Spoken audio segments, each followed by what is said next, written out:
ওরা রাস্তা জাম করে ভোট আটকাচ্ছে।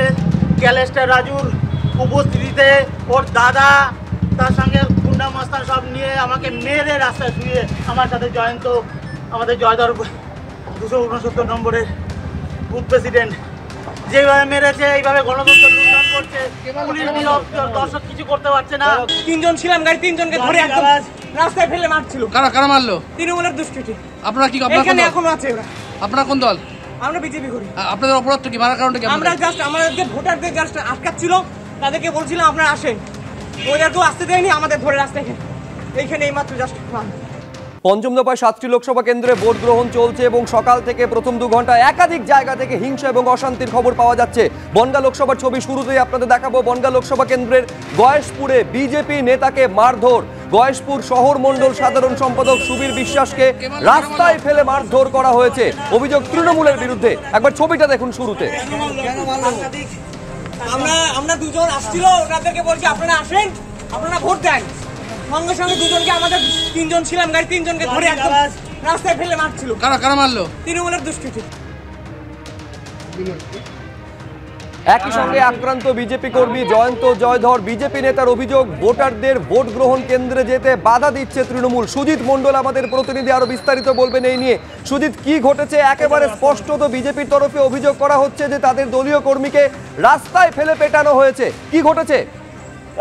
একদমই তাই। দেখো শুভজিৎ, বনগাঁ লোকসভা কেন্দ্রের কল্যাণী বিধানসভা এলাকার গয়েশপুর বেদি ভবনের কাছে রাস্তার ওপর বিজেপির গয়েশপুর শহর মণ্ডল যে সাধারণ সম্পাদক, যার নাম সুবীর বিশ্বাস, তাকে রাস্তায় ফেলে বেধড়ক মারধর করার অভিযোগ উঠেছে তৃণমূলের বিরুদ্ধে। এবং এই বিজেপি শহর মণ্ডল যে সাধারণ সম্পাদক, তার যেটা অভিযোগ, ভোটারদের ভোট গ্রহণ কেন্দ্রে যেতে দিচ্ছে না তৃণমূল, এবং তিনি নিজে গিয়ে সে সমস্ত ভোটারদেরকে ভোট গ্রহণ কেন্দ্রে যাওয়ার জন্য বলতে গেলেই তৃণমূলের কর্মী সমর্থকরা তাকে কিন্তু রাস্তায় ফেলে তাকে বেধড়ক মারধর করে।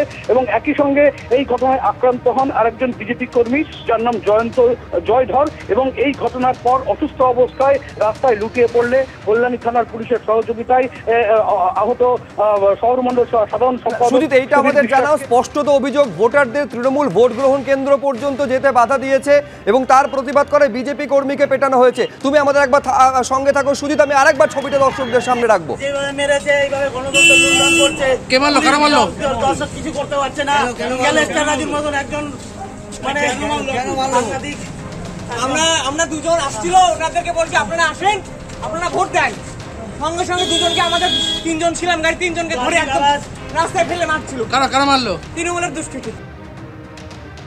সুজিত, এইটা আমাদের জানা যে এই বনগাঁ লোকসভা কেন্দ্রে 55 কোম্পানি কেন্দ্রীয় বাহিনী এবং 44 কোম্পানি কিউআরটি মোতায়েন রয়েছে। তারা কোথায়? ভোটাররা যাতে ভোট গ্রহণ কেন্দ্র পর্যন্ত যেতে পারে তার ব্যবস্থাপনা প্রশাসনের তরফে, নির্বাচন কমিশনের তরফে কি চোখে পড়ছে? হ্যাঁ দেখো, একদমই তাই। যেখানকার ঘটনা সেখান থেকে কিন্তু বুথ 268 এবং 269 বুথ, সেটা কিন্তু বেশ কিছুটা দূরে। এবং সেখানেই আমরা দেখেছি যে কেন্দ্রীয় বাহিনী এবং রাজ্যের যে পুলিশ, কল্যাণ থানার পুলিশ, তারা কিন্তু ছিল। এবং ঘটনাস্থলে যেখানে রাস্তায় ফেলে বিজেপি নেতাকে মারধর করা হয়, তার থেকে বেশ কিছুটা দূরে পুলিশ থাকার কারণে কিন্তু এই গন্ডগোলটা হয়েছে। এবং যদিও বা ঘটনার পরপরই পুলিশ এবং কেন্দ্রীয় বাহিনী ঘটনাস্থলে আসে, তবে গোটা বিষয় নিয়ে কিন্তু সাময়িকভাবে একটা উত্তেজনা সৃষ্টি হলেও এখন বর্তমানে পরিস্থিতি স্বাভাবিক হয়েছে। শুভজিৎ।